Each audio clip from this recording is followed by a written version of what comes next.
Welcome to HiTech Farmer. My name is Matthias, and today I wanted to spend some time talking about the business side of farming. Reason being, we just finished up harvest and filling all of our bins, and now I've been spending a fair amount of time in the office with meetings and writing out checks in preparation for the 2024 growing season. I'm going to give you a behind-the-scenes look of all the expenses and projected income for my next growing season. Totaling up all these expenses is what we call, as farmers, creating a cost of production. And I'll be sharing my personal farm's finances, mostly.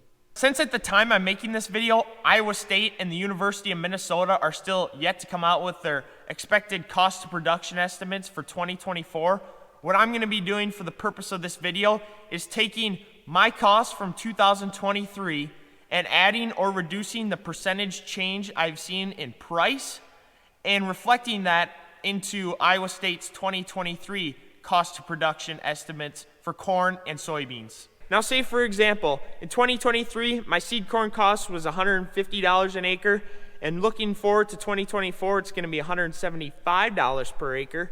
If I take that percentage change increase as a 16% increase year over year in seed corn costs, given this is just an example, I'm going to be applying that 16% increase to the Iowa State number from 2023 for my projections. Also, for simplicity's sake, for the numbers, I'm going to be using 1,000 acres of farm ground for next year. Reason being, that's about the average size farmer in our area, and I'm going to say of that 1,000 acres, 800 will be rented and 200 owned. For budgeting purposes, we'll say that 500 acres of the 1,000 are going to be planted into corn, and the other 500 will be planted into soybeans. And since not all the expenses will turn out to be perfectly round numbers and maybe something like $12,350.21, I'll be rounding all the expenses for the 2024 growing season to the nearest 1,000. Since my farm is located in southwest Minnesota, my cost of production is going to be different from a person in central Iowa and a farmer in Nebraska. But if you feel like I missed something in this cost analysis, feel free to let me know in the comments. Oh, and one last thing. If you find this video interesting or feel like you learned something, would you please give this video a thumbs up? It took me a lot of time to make. On our farm, the crop rotation goes corn on one field the first year, then the second year we'll move to soybeans, and the third season we'll move it back to corn.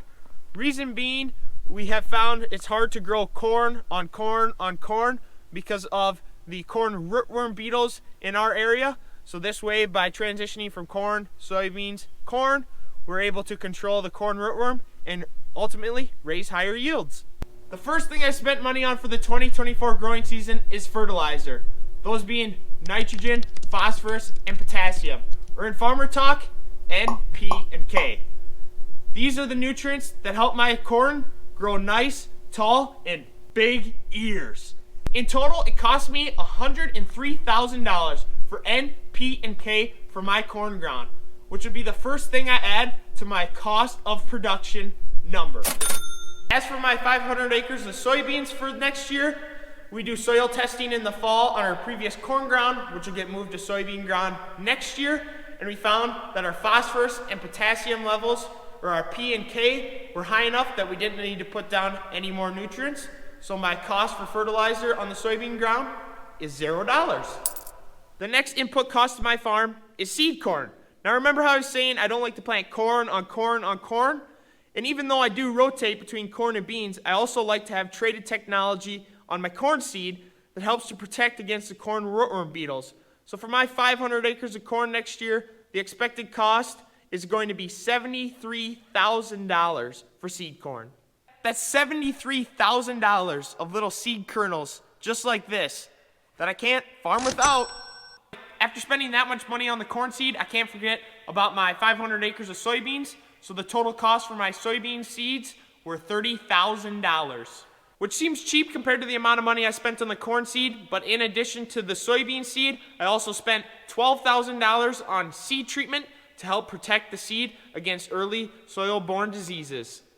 So if we add that $30,000 for seed and $12,000 for treatment to our $176,000, we come up to $218,000, and we've still yet to factor in our largest expense for the year. The next cost our farm faces is that of herbicide. Those are the chemicals that keep our fields weed free all season long. The cost of the herbicide for the corn acres is $25,000, and that for the soybean acres is $36,000, which when you add those two numbers together to our cost of production, it brings us to $279,000. Another associated cost my farm faces is that of crop insurance. Because I, as a farmer, I'm unable to control the weather and the prices, the two things that can influence my farm the most. So I purchased crop insurance to help mitigate some of that risk.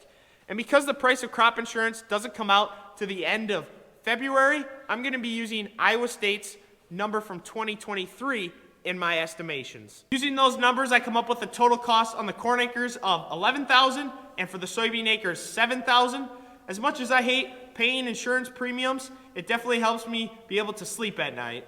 Now it's time to add the biggest expense of them all, that being land rent. Since we're saying that 800 acres are going to be rented next year, I would have to pay rent on those 800 acres. And using the University of Minnesota's land rent from 2023 for my county, which was $250, and implying a 5% increase to 2024, that brings the average rental rate to $262.50.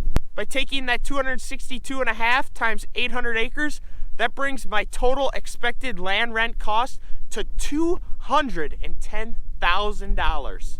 Putting a price on land rent is a tough thing to do because some farms are square shaped, some are oddly shaped, which makes it harder to farm, some are pattern tiled, others have poor tile, and just many other factors that go into it like fertility, road access, things that you have to take into consideration when figuring out rent. But the $262.50 is the estimate I'm going to use. We can't forget about the 200 acres owned though either in our calculation. Although we won't be paying an annual rent payment, there is still a cost associated with it, and that being property taxes, for which in 2024 I'll assume is going to be an additional $10,000 to our cost of production. And now if we take that $10,000 tax expense and add that to our $210,000 rent expense and plug those in to our cost of production, our total thus far on the cost of production is $517,000. And since I don't have that kind of money just lying around ahead of season to book these inputs to capitalize on the early season discounts, that means I need to take that much money out for an operating loan at the bank.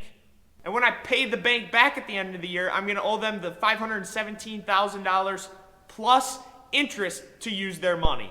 So if we assume an 8% interest rate, and I'm going to be loaning the money for 8 months, as that's going to get me up until the next harvest season when I sell grain, and the interest compounds every month, that means my total interest expense is $37,000. Add that to our cost of production, and now we're up to $554,000. That just shows you how these higher interest rates are affecting us here at the farm, because as we're borrowing these large sums of money at these higher interest rates, that's just taking less money out of my pocket to pay for the inputs needed to raise a crop. As a farmer, I don't think of this number very often, in total of $554,000. What I do like to do with it is split out my costs for corn acres and soybean acres to give me a split number of my cost of production per acre.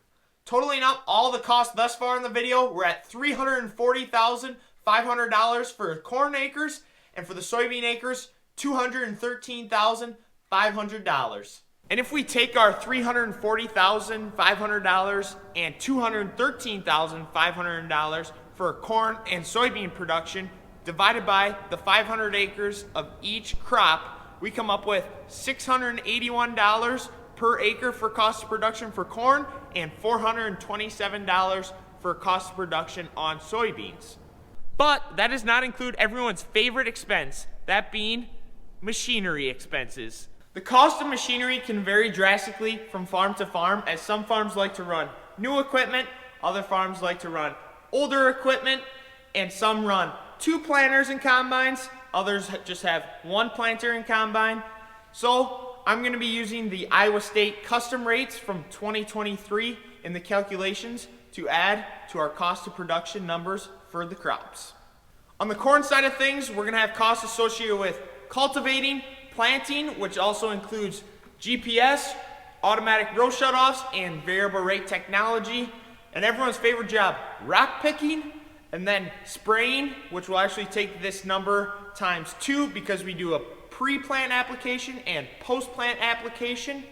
And then combining, which includes combine, grain cart, all the trucks bringing the grain back to the farm, and then ripping or working the soil in preparation for the next year's crop. Adding all these equipment costs, which include the fuel, labor, and any other supplies needed for them, we come up with $189.50. And adding that to our $681, we come up with $870.50 for our corn cost of production. Doing that same analysis for the soybean acres, we start with field cultivating. And this right here is actually our field cultivator in the shed that we'll be using again next spring. We follow that up with planting, which includes a $4.60 charge to use a seed tender. And then it's our cost for spraying, which will be taken again times 2 because we'll be doing pre-plant and post-plant herbicide on the soybean acres. And then our combining charges, which are slightly reduced from the corn combining because there's a lot less bushels involved in terms of hauling with soybeans. And then the chisel plowing charges. Adding all of our equipment charges up for soybeans, we're at $178.35. Adding that to our $427, we're up to $605.35 to produce 1 acre of soybeans. The final item we need to add to our 2 cost of production numbers is that of grain storage. Because it costs energy and time to auger all of our corn and soybeans into these bins and then auger it back out in the spring and summer months, we need to factor that cost and labor into our calculations. Before we can figure out how much grain storage is going to increase our cost of production, we need to know what is our production. How many bushels are we going to produce? So if we use the most recent, which is 2022 National Agricultural Statistics Service county average for my county in southwest Minnesota, that was 202 bushels per acre for corn. Taking that 202 bushels per acre times 500 acres means we're going to have 101,000 bushels of corn to put inside a bin like this. And we can't forget about the soybeans. Taking the county average of 52 bushels per acre times the 500 acres means we need 26,000 bushels of grain storage for the beans. So total, that's 127,000 bushels of grain that we need storage for at the bin site. And we can't put corn and beans in the same bin, so that means we need at least 2 bins to separate the 2 different crops, as they'll go to different end users and processors after they leave the farm. In total, our cost for grain storage is 3 cents per month per bushel for using the bin, and assuming we hold the grain over for 8 months up into June, July time slot, that means we're 24 cents just for grain storage space, and we have an additional 10 cents for the grain augering into and out of the bin, and the final cost is that of trucking, as we have to move the grain from our farm to the end users. Adding all these grain storage and handling numbers together, we come up with an additional cost of 55 cents per bushel, which I'll need to add to both of our cost of production numbers. Taking that 55 cents and multiplying it by our expected yields per acre, we're adding an additional $111.10 to our corn cost of production and $28.60 to our soybean cost of production per acre. If you're looking at these numbers of $980 and $633, you're probably thinking, geez, Matthias, that's a lot of money. But as a farmer, you guys drive around big fancy equipment, you got to be making a lot of money too. Well, let's dig into the numbers to see what we're looking at for 1,000 acres in 2024. Looking at the Chicago Board of Trade, which is the place where farmers can see the price of grain traded all across the world, the current price for new crop corn, or our December 24 corn, is right around $5. But that $5 Chicago Board of Trade price isn't the price I receive as a farmer, because there's this thing called basis. Basis is a part of the price that the local elevators and end users get to set that either adds to the Chicago price or reduces from the Chicago Board of Trade price. And in our local environment, the average harvest basis is normally 10 cents under the Chicago Board of Trade price. So if we take the $5 Chicago Board of Trade price minus the 10-cent basis, we're at a $4.90 cash price times an expected yield of, say, 200 bushels. That gives me an expected revenue of $980 per acre for corn. Soybeans work in the exact same manner. Currently, the new crop soybean price is $12.75. Our average harvest basis is minus 30, giving us an average cash price of $12.45. Taking that expected cash price of $12.45 times an expected yield of 50 bushels per acre, that leaves us with an expected revenue for soybeans at $622.50 per acre. We've now totaled up all the expected costs and revenue for a 1,000-acre farmer of my area of southwest Minnesota. And if you start to look at the expected cost versus the revenue for corn and soybeans, you realize that the costs are greater than the expected revenue. So you're probably thinking, Matthias, what are you not telling us? Or what have you not factored into the calculations? And the fact of the matter is, I have put everything in the calculations. Those are the numbers. Given, I did make estimations on the yield, but that was fairly in line with our county's average the past couple years. And for the price, I chose the price that we're looking at right now for prices for fall delivery, which could change drastically or minimally by the time we get there. And the way farmers can justify having years like this where it looks like we're going to be in the red is farming often works in cycles where we have a couple of poor years, then a couple of decent years, a couple poorer years, and at the end of the day, we're just hoping to make a sufficient income to keep continuing what we do here at the farm. And I can speak on behalf of my family's farm, and I'm sure it pertains to many other family farms, but we don't do what we do here at the farm to try to become rich. The reason we farm is because we love what we do and we love the lifestyle that farming provides. Now sure, you might be thinking, do you really love waking up at 6 a.m. when it's 30 degrees outside to go combine corn? In instances like that, not particularly. But it is very rewarding to see our fruits of our own labor in the spring and then going through the whole growing season and then having a fruitful harvest. That is very rewarding. In addition to working with your family, there's nothing better than getting to work together with your parents every day in and out of a business like farming. To think about it differently, I am the 5th generation of my family to farm.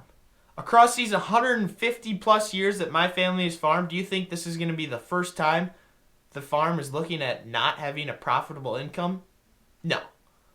But it's because of the dedication and hard work that's been instilled from my great-great-grandpa and passed down to the generation which is now me, that I am thankful for all the hard work and blood, sweat, and tears they have gone through to give me this opportunity to continue my family's legacy moving forward. If you're interested in seeing how my family's 5th generation farm continues to evolve and build on its legacy as the world around it changes, I'd encourage you to hit that subscribe button down below to follow along. And if you have any questions at all relating to the video's financials or any other questions that might arise, feel free to put those in the comments. But that's going to be it for today's video of HiTech Farmer. Thanks so much everyone for watching, and we'll see ya in the next one.